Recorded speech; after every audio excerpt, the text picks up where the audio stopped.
Yo, what is going on, everybody? Shri Kanase here. So exactly what does it take to find success with Google Ads? How many winning products do you need? And most important of all, what does success even look like with Google? Now, in a lot of my other videos, I go over how-tos about Google Ads as to how to run ads, how to optimize them and so forth. But this video I wanted to make a little bit different to show you guys exactly what success looks like with Google, because in today's time and age there is just a lot of uncertainty going on around the world, especially when it comes to dropshipping and e-commerce. A lot of the people that were achieving great results previously with Facebook and even nowadays with Google have kind of started to dwindle down, have kind of started to face certain issues which they were just not facing before. Because of this, confidence is at an all-time low, and dropshippers really don't know what to be looking forward to, how to improve, and so forth. So in this video, I'm going to be showing you exactly what you should be expecting with your Google Ads account, if of course you have already got that approved, and if you're already running ads. But without wasting any more time, let's just jump right into it. The first thing that you will have to do in order to achieve any kinds of results, which I'm about to go over right now in this video, is to destroy that like button until it turns blue. It greatly helps me and this channel out and helps me put out more videos just like these ones. Okay, hopefully you have smashed the like button down below. But let's start off by looking at my Google Ads account. And just to show you guys, this is currently the live view for this Google Ads account. All of the data that is mentioned right here is not accurate, simply because Google does not track all of the conversions within an account. But so far for this Google Ads account, I've spent roughly $7,000 within a matter of 14 days to get back roughly $19,000, but this is not the accurate number. The real number is about $24,000, so this ROAS is actually not correct. But if we go ahead and change this time frame now to look at basically all time, we can see how this overall ad account has performed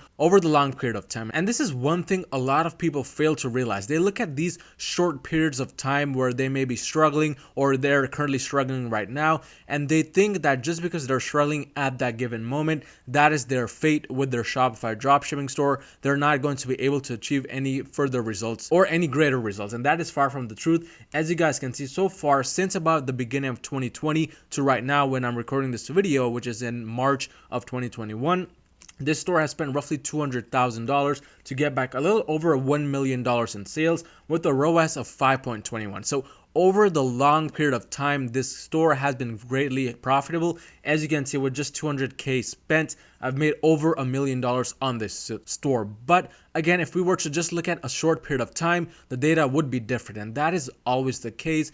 Every single day, every single week, you're going to find data that is much different from the previous weeks or the future upcoming weeks. And that's simply because every day is not the same when it comes to advertising. This is where a lot of people go wrong. They start to get this negative mindset that they're not going to be able to achieve any kinds of positive results just because within the past 4 days, 7 days, maybe even 14 or 20 days, they have been unprofitable. And if you just follow some of my other videos, you will be definitely able to achieve such results like these and even more. But now what I want to do is I want to go inside of one of my main general testing campaigns.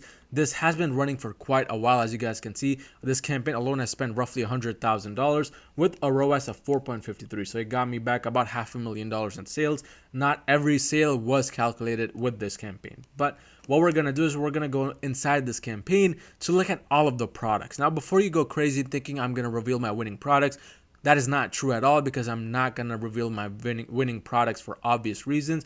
But what I do want to show you guys is how all of this works and what you should be expecting when it comes to actually finding those winning products, how many winning products that you should find with Google, and how the success looks like. So right now I'm looking at the all-time view, and this product right at the top has spent roughly $9,000 to get me back a return on ad spend of about 3.17 with about $30,000 in sales. So this is just one product. There's multiple different products here at the top. The next product, $7,000 in spend and got me back about $24,000 in sales. The next product, $4,500 in spend and $14,000 in sales. So if we continue to go down this list, we can see that this is much different than what a normal person would expect, say if they were using Facebook ads, because with Facebook you have to find a winning product one at a time, and with Google, if you follow my strategies and if you have already smashed the subscribe button down below, you know that I test all my products within one campaign.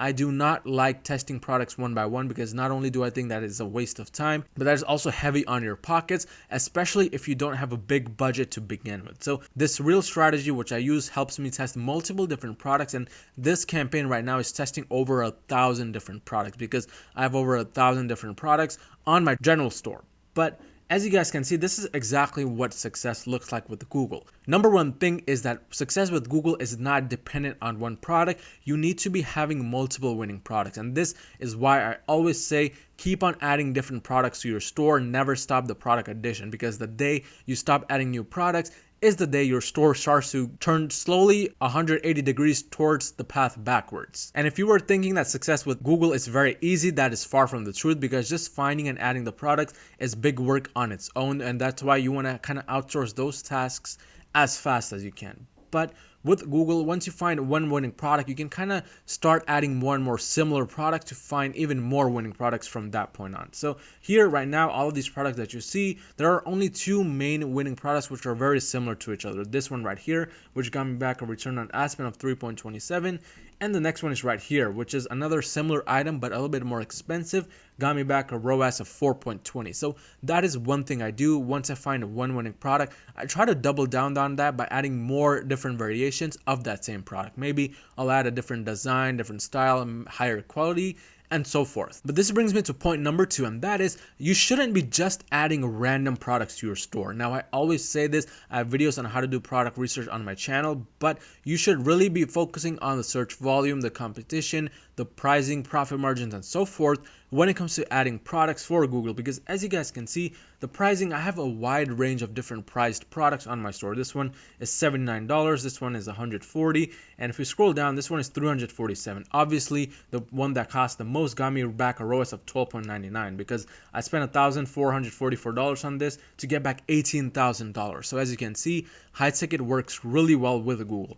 If we scroll down, as you guys can see, I kind of started to dive more into high ticket, $200, $240, $230. And these are the products, if you notice closely, that got me the highest ROAS compared to something that say was about $59, $60, or about $70. So this is what I mean when I say that high ticket is the way to go in 2021 and onward, simply because the higher the cost of the product, the higher the profit for you, hopefully, if you did everything else right, and the greater the room for you to scale that product onwards. But I also want you guys to notice that not every product is going to be a winner, despite getting a few sales here and there. So as you guys can see with this one, I spent about $910 to get back only a ROAS of 1.87. That was not such a great product. Even though it got me 11 sales, it was even a high ticket product. And you're going to come across these products quite often with Google. It doesn't really matter what advertising platform you use. You're always going to notice that there are some products out there which are just not winning products for you.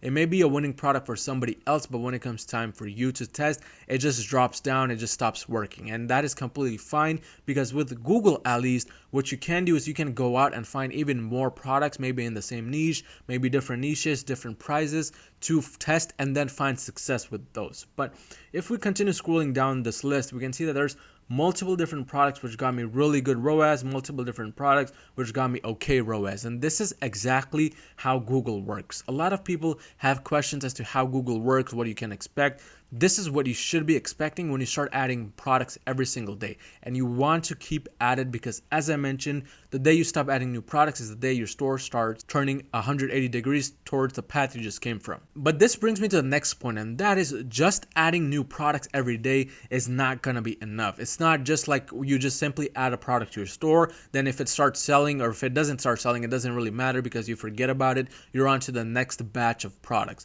With Google, that is far from the truth. You want to go in and optimize the products which are getting you sales. For example, what I normally do for optimizations is I go in, I change the titles of the products. If it's really doing well, maybe I'll add in winning keywords. Maybe I go in and test around with the pricing of the product, or maybe I'll add in some winning keywords to the description. These are 3 different optimization tricks which you can do in order to boost your sales with the product. Now for this product right here, which is the first one, this was a much lower cost product that I was selling on my store, but I noticed that it started to sell really well. So what I did is I increased the price to $79, and to my surprise, the sales did not lower. In fact, I was getting more profit from this product during the time period that it was selling than before, so I kept it at this price. I would have never known that this price would be a good price for this product had I never tested it. So always be sure to test different things. Always be sure to learn more about them so you can implement what is working and what is not working. And for this second product right here, I noticed that there were certain keywords that I was ranking for with this product, which were getting me a majority of the sales. So what I did is I went in and I added those keywords to my title, because that let me rank for more keywords which had higher impressions. And that in turn started to get me more and more impressions, and it started to sell much more often. So these are a few optimizations which you should be definitely doing with the products. But with Google, it's not just about the products that you optimize. You got to optimize other things within the campaign as well, such as the keyword section. You have to take off the keywords which are not doing so well. You got to optimize for the audiences. Make sure that you insert audiences which are getting you sales, which are retargeting audiences, and so forth. You got to optimize for the devices. Make sure that you're only bidding high for devices getting you sales.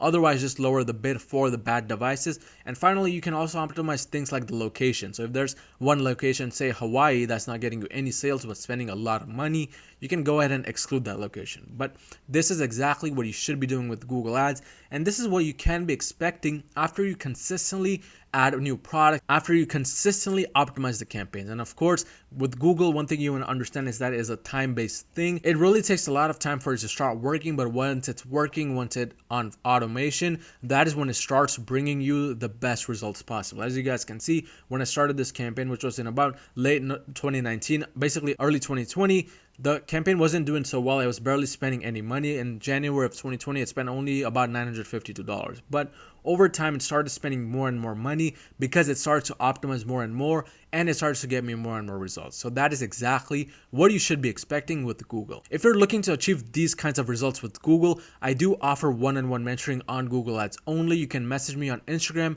My Instagram account is @DedicatedYoung, and we can set you up with one-on-one mentoring personally with me for Google Ads mentoring. But if you find any type of value in this video, smash that like button and smash that subscribe button, and I'll see you guys next time.